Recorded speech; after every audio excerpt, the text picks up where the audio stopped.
नमस्कार, मैं डॉक्टर जितेंद्र कुमार आपका जेके बायोलॉजी क्लास में स्वागत करता हूं। और आज के हम इस वीडियो में expression of protein, host cell में एक्सप्रेशन ऑफ प्रोटीन के लिए कौन-कौन से फैक्टर रिस्पॉन्सिबल होते हैं, उसके बारे में हम लोग काफ़ी डिटेल से डिस्कस करेंगे। साथ-साथ हम ये भी डिस्कस करेंगे कि कैसे हम लोग एक्सप्रेशन ऑफ प्रोटीन को हम लोग चेक कर सकते हैं कि प्रोटीन जो हमारा बन रहा है हमारे सेल में बन रहा है या नहीं बन रहा है, और बन रहा है तो कितना बन रहा है, क्वांटिफिकेशन करना। और ये टॉपिक काफ़ी महत्वपूर्ण है अगर आप सीएसआईआर नेट लाइफ साइंस की तैयारी कर रहे हैं तो।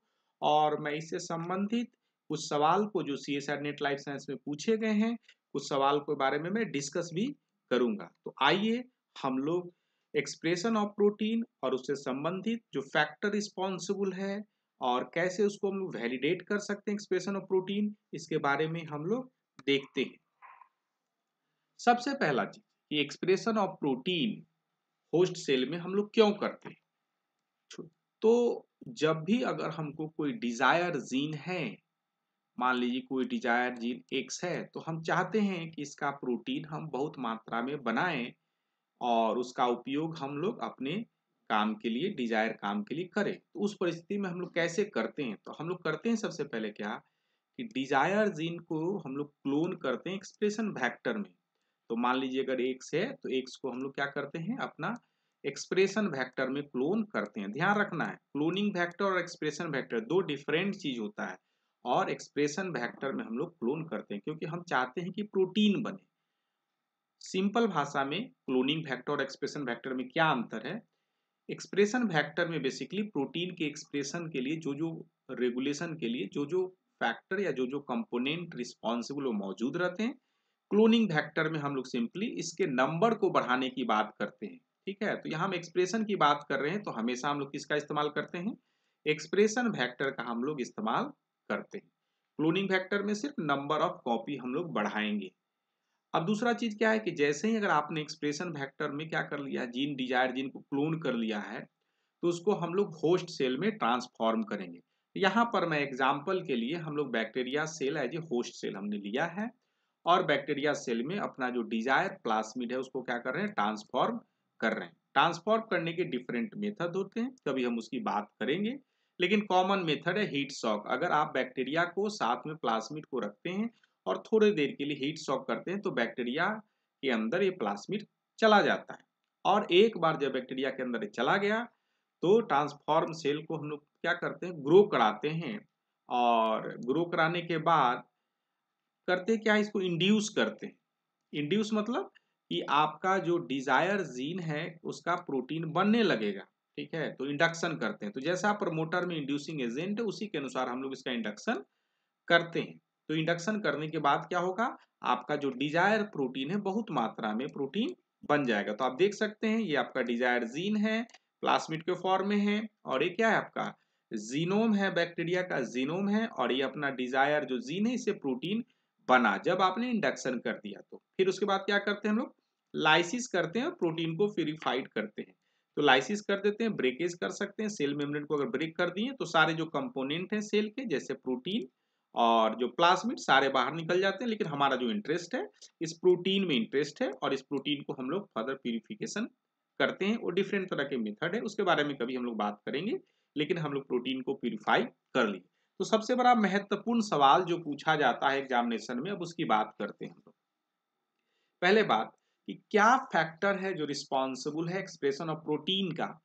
क्या एक बैक्टीरिया दूसरे बैक्टीरिया में कैसे हम लोग डिफरेंशिएट करेंगे कि कौन ज्यादा एक्सप्रेस करेगा कौन कम करेगा। तो सबसे पहला जो चीज है copy number of gene. Copy number of gene कहने का क्या मतलब, कहने का मतलब क्या है कि आपने जो डिजायर जीन बनाया था, डिजायर जीन वेक्टर में एक्सप्रेस कराया था, वेक्टर में डालने के लिए, डालने के बाद उसको बैक्टीरिया में अगर आपने डाला था तो कितने नंबर ऑफ ये प्लास्मिड गया। जैसे इस बैक्टीरिया में हम लोग देख रहे हैं कि 2 नंबर ऑफ प्लास्मिड है, और इस बैक्टीरिया में क्या है, ऑलमोस्ट 6 नंबर ऑफ प्लास्मिड है। तो मतलब क्या, 6 नंबर ऑफ जीन है, क्योंकि हर एक प्लास्मिड में जीन है। तो सिंपल भाषा में अगर कहें तो इसमें क्या है, जीन की संख्या कम है और इसमें जीन की संख्या ज्यादा है। तो ज्यादा, अगर प्रोटीन को अगर सेम कंडीशन दे, आइडियल कंडीशन दे दोनों को, तो ये क्या करेगा, मोर प्रोटीन एक्सप्रेस करेगा, क्योंकि इसमें क्या है, मोर नंबर ऑफ जीन है, कॉपी नंबर ऑफ जीन की संख्या ज्यादा है। तो एक्सप्रेशन के लिए जो copy of number of gene एक महत्वपूर्ण रोल प्ले करता है। एक बात मैं आगे बढ़ूं इसके पहले आपको मैं बता देना चाहूं कि जेके बायोलॉजी चैनल पर बहुत सारे बेसिक बायोलॉजी के बहुत सारे वीडियो मौजूद हैं जो आपकी सफलता में मदद करेगा। अगर आप CSIR NET, GATE, IIT JEM, MSc entrance, PhD entrance की तैयारी कर रहे हैं तो आप इस चैनल में प्लेलिस्ट में जा सकते हैं और वीडियो को देख सकते हैं, आपके लिए काफ़ी फायदा होगा। अगर आपको पसंद है तो आप इसको सब्सक्राइब कर सकते हैं, शेयर कर सकते हैं, लाइक कर सकते हैं, और ताकि कोई भी नया वीडियो की सूचना आपको तुरंत प्राप्त होगा। एनीवे, हम लोग अपने पॉइंट पर आते हैं। हमने पहला पॉइंट सीखा कि कॉपी नंबर ऑफ जीन एक महत्वपूर्ण रोल प्ले करता है, जो फैक्टर रिस्पॉन्सिबल है एक्सप्रेशन के लिए, ज्यादा कॉपी नंबर, ज्यादा प्रोटीन का एक्सप्रेशन। अब दूसरा चीज है कि प्रमोटर, प्रमोटर भी काफी इंपॉर्टेंट रोल प्ले करता है। अगर एक्सप्रेशन कराना है और एक्सप्रेशन में मान लीजिए हमने पढ़ा था कि कोई जीन है, और जीन का मतलब कि अगर बिना प्रमोटर का कोई जीन है तो उसका कोई मतलब ही नहीं है। तो मान लीजिए कि प्रमोटर है, तो जीन के साथ प्रमोटर होना एक्सप्रेशन के लिए काफी जरूरी है। और अगर ये प्रमोटर स्ट्रॉन्ग प्रमोटर है तो क्या होगा, ज्यादा प्रोटीन एक्सप्रेस करेगा। स्ट्रॉन्ग प्रमोटर का एक काफी अच्छा एग्जाम्पल है human cytomegalo virus CMV promoter. ये स्ट्रॉन्ग प्रमोटर है। अगर कोई जीन अगर बैक्टीरिया में ट्रांसफॉर्म कर रहे हैं और ट्रांसफॉर्म करने के बाद ये CMV प्रमोटर ले रहे हैं और यहाँ पर अपना डिजायर जीन को क्लोन करके रखे हैं, उस परिस्थिति में ये प्रोटीन जो बनेगा इस वेक्टर के द्वारा बहुत ज्यादा मात्रा में बनेगा, कंपेयर टू अगर आप कोई वीक प्रमोटर लेते हैं तो relatively low expression of protein होगा। तो ध्यान रखना है कि प्रमोटर जीन का जो प्रमोटर वेक्टर का है वो भी एक्सप्रेशन में काफी मदद करता है। तो हमने अभी दो बात सीखा, कॉपी नंबर ऑफ जीन और प्रमोटर ऑफ जीन, कैसा जो कॉपी जो वेक्टर है उसका प्रमोटर कैसा है। तो CMV स्ट्रॉन्ग प्रमोटर है, इसके साथ हम लोग लगाएंगे तो ज्यादा प्रोटीन एक्सप्रेस करेगा।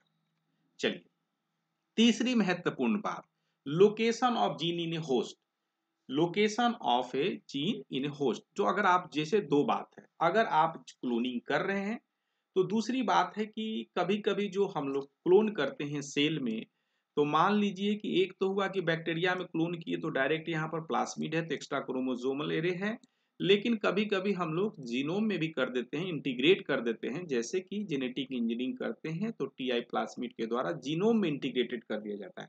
तो मान लीजिए हमारे यहाँ जीनोम है और जीनोम में अपना ये डिजायर कहीं पर जो है जीन अगर लग गया तो ये बहुत महत्वपूर्ण रोल प्ले करता है। मतलब कि प्लांट सेल में मतलब हमने एक्सप्रेस कराया और प्लांट सेल में जीनोम में एक्सप्रेस कराना है तो जीनोम में हमने इंटीग्रेट किया, और इंटीग्रेट रैंडम इंटीग्रेशन होता है। तो मान लीजिए कि हेट्रोक्रोमैटिन रीजन में हुआ है या ई क्रोमैटिन रीजन में हुआ है। तो location of gene with in A genome आपने अगर बाहर से डाला है तो काफी महत्वपूर्ण रोल प्ले करता है। जैसे अगर ई क्रोमैटिन है तो ज्यादा एक्सप्रेस होने के चांसेस है, और हेट्रोक्रोमैटिन में comparatively come expression of protein होगा। क्यों? क्योंकि इसका ट्रांसक्रिप्शन होना थोड़ा आसान नहीं होता, इसमें क्या होता है, थोड़ा आसान होता है। चलिए, हमने लोकेशन ऑफ जीन को देखा होस्ट में, जिसको हम लोग कभी पोजीशन इफेक्ट के नाम से भी हम लोग जानते हैं। अगला जो चीज है स्टेबिलिटी ऑफ प्रोटीन। अगर आप किसी भी सेल में बाहर के, जैसे बैक्टीरिया सेल में हम कोई का बाहर के प्रोटीन को एक्सप्रेस करा रहे हैं तो ये स्टेबिलिटी ऑफ प्रोटीन भी काफी महत्वपूर्ण रोल प्ले करता है। मान लीजिए कि कोई ऐसे प्रोटीन को एक्सप्रेस करा रहे हैं, मान लीजिए हमने ए प्रोटीन एक्सप्रेस कराया और कोई दूसरा बी प्रोटीन एक्सप्रेस कराया, तो होता क्या है कि स्टेबिलिटी, क्योंकि इससे बाहर का है प्रोटीन है, सेल इसको टॉलरेट कर रहा है नहीं कर रहा है, सेल अपने स्तर से इसको डिग्रेड भी करेगा, तो बहुत तरह की चीजें बहुत सारी बातें होती हैं। लेकिन टेक होम मैसेज क्या है, ये स्टेबिलिटी काफी महत्वपूर्ण। अगर ये प्रोटीन स्टेबिलिटी ये है, स्टेबल है और ज्यादा समय तक इसमें मौजूद रहता है तो कंपैरेटिवली ज्यादा एक्सप्रेस होगा, कंपेयर टू अगर बी अनस्टेबल प्रोटीन है तो ये एक्सप्रेस कम होगा। मान लीजिए कोई टॉक्सिक है सेल के लिए, तो वो भी तो जनरली क्या सेल को ही मार देगा तो टॉक्सिक हो जाएगा, तो कैसे एक्सप्रेस करेगा। एनीवे, तो हमने 4-5 पॉइंट देखा। और एक और महत्वपूर्ण बात है जो कभी कभी ये सर्टेन ऑर्गेनिज्म, सब में ऐसा नहीं होता है, कुछ ऑर्गेनिज्म ऐसे होते हैं जहां पर ड्रग और केमिकल्स, टेम्परेचर और लाइट, एक्सटर्नल एनवायरनमेंट फैक्टर्स भी रोल प्ले करते हैं जीन के एक्सप्रेशन में, प्रोटीन के एक्सप्रेशन में रोल प्ले करते हैं।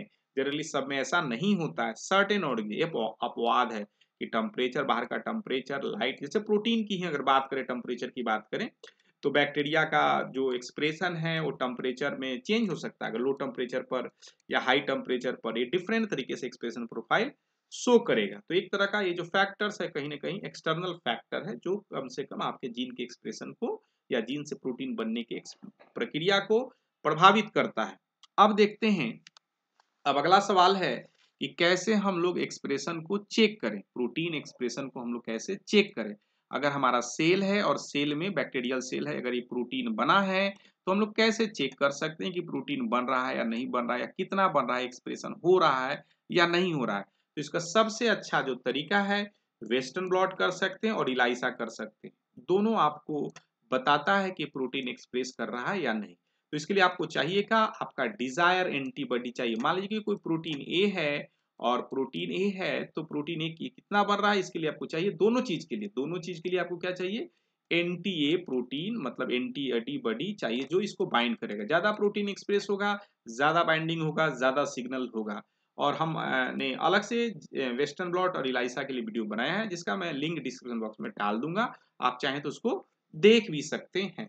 ठीक उसी तरीके से जो दूसरा तरीका है कि आप आरटीपीसीआर कर सकते हैं या नॉर्थन ब्लॉट कर सकते हैं। ये आपको क्या बताएगा, एमआरएनए के अमाउंट को बताता है, नंबर को बताता है कि एमआरएनए का लेवल क्या है। तो एमआरएनए इनडायरेक्ट सिग्नेचर तो प्रोटीन का ही, अगर एमआरएनए बन रहा है तो बिलीव करते, स्ट्रांगली बिलीव करते हैं कि हमारा प्रोटीन बनेगा। तो जनरली ये भी एक तरीका है चेक करने का कि प्रोटीन हमारा सेल में बन रहा है या नहीं बन रहा है। तो आप आरटीपीसीआर या नॉर्थन ब्लॉटिंग कर सकते हैं जो एमआरएनए लेवल के आपको कंपेयर करके बता देता है कि एक सेल में दूसरे सेल में कितना कंपैरेटिवली एमआरएनए का डिफरेंस है। और खास करके जिस डिजायर एमआरएनए में, डिजायर प्रोटीन में जो इंटरेस्टेड है उसी एमआरएनए को हम लोग चेक करते हैं।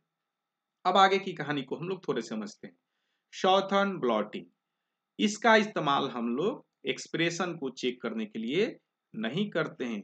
इसे हमें कुछ एक्सप्रेशन के बारे में नहीं बताता है। हाँ, डीएनए के अमाउंट के बारे में बता सकता है कि डीएनए का अमाउंट कितना है, कितना कॉपी नंबर है, लेकिन एक्सप्रेशन के बारे में नहीं बता सकता है। डीएनए के अमाउंट को बता सकता है। डीएनए का अमाउंट का मतलब ये नहीं है कि वो प्रोटीन बनेगा ही बनेगा, सिर्फ इतना ही बता रहा है कि डीएनए उसमें मौजूद है, कम मौजूद है या ज्यादा मौजूद है, लेकिन एक्सप्रेशन के बारे में नहीं बताएगा। ध्यान रखना है, बहुत महत्वपूर्ण बातें हैं। आइए अब हम लोग कुछ सवाल को देखते हैं जो सीएसआईआर के पास्ट एग्जामिनेशन में पूछे गए। आपको काफी अच्छा लगेगा, ध्यान से देखिए इसमें क्या कह रहा है। Following statement were given regarding the factor influencing variation in the expression level of transgenic in the transgenic plant. Transgene मतलब कि बाहर ट्रांसजीनिक प्लांट है, प्लांट में ट्रांसजीनिक प्लांट है, और प्लांट में क्या बताया जा रहा है कि आपका एक्सप्रेशन लेवल ऑफ ट्रांसजीन, बाहर का जो कोई जीन अगर एक्स डाला गया है तो different transgenic plants variation show करते हैं। क्या करते हैं, वेरिएशन शो करते हैं। और ऐसा नहीं कि पहला बार ये सवाल पूछा जा रहा है, इस तरह के सवाल काफी फ्रिक्वेंटली पूछे जाते हैं। तो आइए हम लोग इसको देखते हैं। तो difference in the restriction enzyme site with in T-DNA. चलिए, अगर आपको ये बात नहीं समझ में आ रही है कोई बात नहीं, आगे देखते हैं, हम इस पर बात भी करेंगे। Difference in the copy number of transgene, ये तो बिल्कुल सही है, मैंने अभी तो बताया है कि difference in the copy number of transgene हो जाए जो एक्सप्रेशन को क्या तक घटाते और बढ़ाते हैं। कम कॉपी नंबर मतलब कम एक्सप्रेशन, ज्यादा कॉपी नंबर मतलब ज्यादा एक्सप्रेशन, तो ये भी हमने देखा। दूसरा जो चीज है, variation in the site of integration of T-DNA with the plant genome, मैंने अभी बताया है कि ये पोजीशन इफेक्ट है, कहां पर इंटीग्रेट करेगा, नहीं इंटीग्रेट करेगा, ये बहुत महत्वपूर्ण है। अगर यूक्रोमेटिन रीजन में है तो ज्यादा एक्सप्रेशन होगा कंपैरेटिवली हेट्रोक्रोमेटिन के। तो ये क्या है, वेरिएशन बता रहा है कि मतलब कि कहां आपका डिजायर जीन जो है इंटीग्रेट कर रहा है। साथ ही साथ आप देखेंगे, अब इस दो बातों को देखते हैं। एसी तो presence of multiple promoter with in the T-DNA, ये कोई मतलब नहीं है। दूसरा जो चीज है कि difference in the restriction site with in the T-DNA, T-DNA के रिस्ट्रिक्शन साइट से क्या लेना देना। रिस्ट्रिक्शन साइट डीएनए को काटने का काम में आता है, उसका एक्सप्रेशन से क्या लेना देना। ठीक है, तो आपका जो सही आंसर होगा आपका और आपका क्या होगा, ए और सी होगा। Which of the following option represents combination of statement would not lead to variation of transgenic expression transgenic plants but generated with the टीडोनिक बाइंडिंग वेक्टर। ठीक है, नॉट लीड, तो आपका ए और सी होगा, क्या होगा आपका ऑप्शन होगा। ठीक है, अब और कुछ सवाल को देखते हैं। हम लोग आगे बढ़े इसके पहले एक मैं और बात बता देना चाहता हूं, अगर आप CSIR नेट लाइफ साइंस की या कॉम्पिटिटिव एग्जामिनेशन की तैयारी करते हैं तो अगर आपकी इच्छा हो तो CSIR net life science club को ज्वाइन कर सकते हैं। यहाँ पर ऑनलाइन ऑफलाइन दोनों की सुविधा मौजूद है और विशेष जानकारी के लिए 6202692436 पर क्या कर सकते हैं, मैसेज कर सकते हैं या कॉल कर सकते हैं। ठीक है, और आइए हम लोग सवाल को देखते हैं। CSIR नेट लाइफ साइंस 2017 का सवाल पूछा गया, बिल्कुल मिलता जुलता सवाल है। क्या कहता है कि एग्रोबैक्टीरियम का मेटे ट्रांसफॉर्म है, XY है, पैसेंजर जीन है और expression level of Y8 independent transgene का दिखाया गया। एक्सप्रेशन लेवल है 8 डिफरेंट प्लांट्स हैं, 1 2 3 4 सबका दिखाया गया और आप देख रहे हैं एक्सप्रेशन लेवल में अंतर है, कम कौन है 3 में है, ज्यादा क्या है 5 में है। क्या कारण हो सकते हैं, मैंने अभी तो बात किया है। पहला जो चीज क्या है, position effect of the passenger gene, जो आपने डाला है उसका पोजीशन इफेक्ट क्या है ना। दूसरा क्या है, variation in the copy number of passenger gene, तो आपका जो आंसर हो जाएगा ए और सी हो जाएगा, जो आपका क्या हो जाएगा करेक्ट ऑप्शन हो जाएगा। ठीक है, तो आपका ए फर्स्ट क्या हो जाएगा करेक्ट ऑप्शन हो जाएगा। ठीक उसी तरीके से और हम ये देखते हैं, अगला जो आपका सवाल है कि ये 2019 में पूछा गया है। इसी तरीके से बहुत सारे सवाल पूछे गए, अगर आप तैयारी करते हैं तो आपको जानकारी होनी चाहिए। और देखते हैं, which of the following technique approach can not be used to analyse the expression of pattern of gene. मैंने अभी तो बात किया कि कौन तरीका नहीं इस्तेमाल हो सकता है, तो साउथर्न ब्लॉट है जो आपके डीएनए के अमाउंट को बताता है। डीएनए का अमाउंट का मतलब ये नहीं होता है कि एक्सप्रेशन। ठीक है, तो आपका जो आंसर हो जाएगा, नॉट पूछ रहा है कैन नॉट, तो आपका आंसर हो जाएगा जो हो जाएगा 4 आपका ऑप्शन हो जाएगा। बाकी वेस्टर्न साउथर्न ब्लॉट है जिसका हम लोग इस्तेमाल काफी फ्रिक्वेंटली करते हैं। ठीक, आइए हम लोग कुछ और देखते हैं। यह सवाल देखिए जून 2019 में पूछा गया है, लेकिन इस सवाल को हम लोग सोल्व नहीं करेंगे, हम लोग सिर्फ देखेंगे कि पॉइंट ये तो नहीं होगा, ये जानेंगे। ये बोल रहा है agrobacterium transformation of plant binding factor construct complete the above statement, the correct option. All transgenic plant generated would show the similar level of transgenic expression. Correct statement की बात की जा रही है, कभी ऐसा नहीं होगा कि similar level of expression show करेगा। क्यों, क्योंकि different number of copy number की वजह से, और आप कंट्रोल भी नहीं कर सकते हैं कि भाई कितने कॉपी नंबर हम इसको डालें इसमें। एनीवे, अगर आपको ये वीडियो पसंद है तो आप जेके बायोलॉजी क्लास चैनल को लाइक कर सकते हैं, सब्सक्राइब कर सकते हैं और अपना कमेंट बॉक्स में लिख सकते हैं। And thanks once again for watching the video.